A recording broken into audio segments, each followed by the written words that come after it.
Con su venia, presidente. Las reformas que hoy estamos discutiendo a la Ley General de Víctimas buscan subsanar deficiencias de esta ley que han impedido la correcta operación y el funcionamiento de la Comisión Ejecutiva de Atención a Víctimas y también el correcto funcionamiento del Fondo para la Reparación a las Víctimas.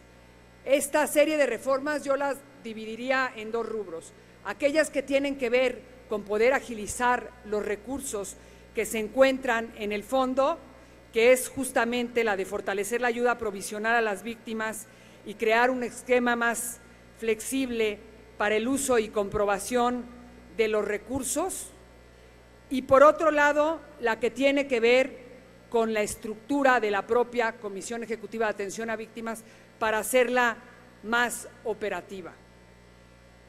El fondo, lamentablemente, el fondo tiene una cantidad importante. Morena ahorita mencionaba que cuestionaba el tema de la definición del presupuesto del fondo.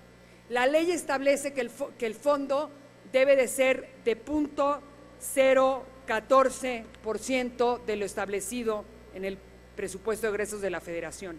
Y eso se mantiene. Es decir, la reforma que se hace garantiza que cada año el fondo cuente con ese recurso.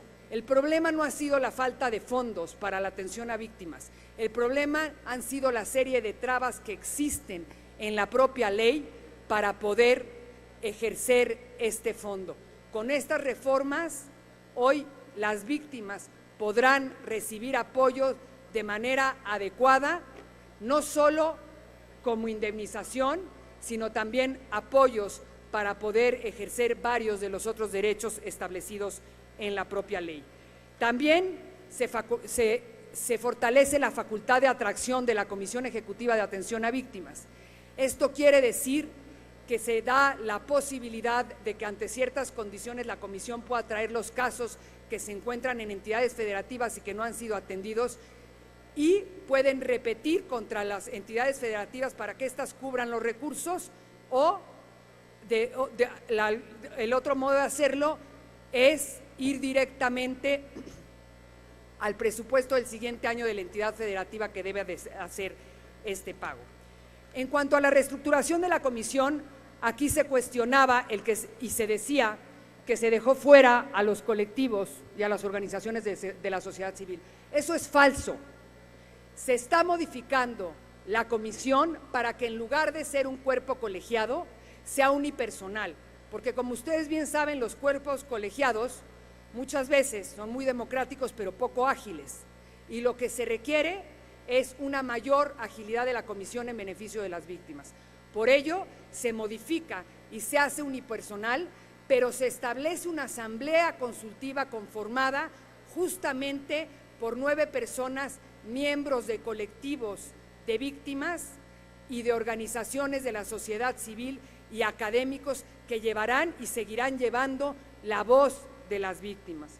Y trato de explicar un par de temas más. Se cuestionaba aquí también el tema de dejar de lado el tema de desplazamiento interno forzado. No se está dejando de lado, se está incluyendo desplazamiento interno. No se incluye la palabra forzado, porque si revisan los instrumentos internacionales de derechos humanos se refieren a desplazamiento interno forzado en aquellos estados que están en guerra o en un conflicto interno armado. No es el caso de México. Por eso se dejó específicamente el término de desplazamiento interno, agregando esa posibilidad de que se atienda a ese grupo de personas, así como también a los migrantes. Por último, en cuanto a peritajes independientes, se establece la posibilidad de que se puedan pagar peritajes independientes con cargo al fondo en aquellas materias donde no se contase con peritos expertos en México. En esos casos se puede traer peritos internacionales para atender esos temas. Ese es otro de las reformas importantes de esta ley.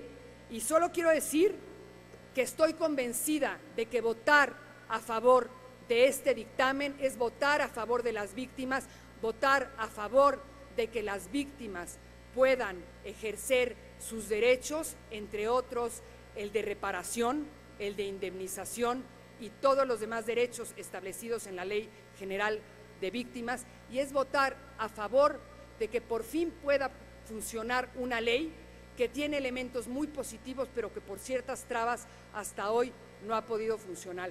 Por ello, por lo anterior, el Partido Verde Ecologista de México daremos nuestro voto a favor. Es cuanto, presidente.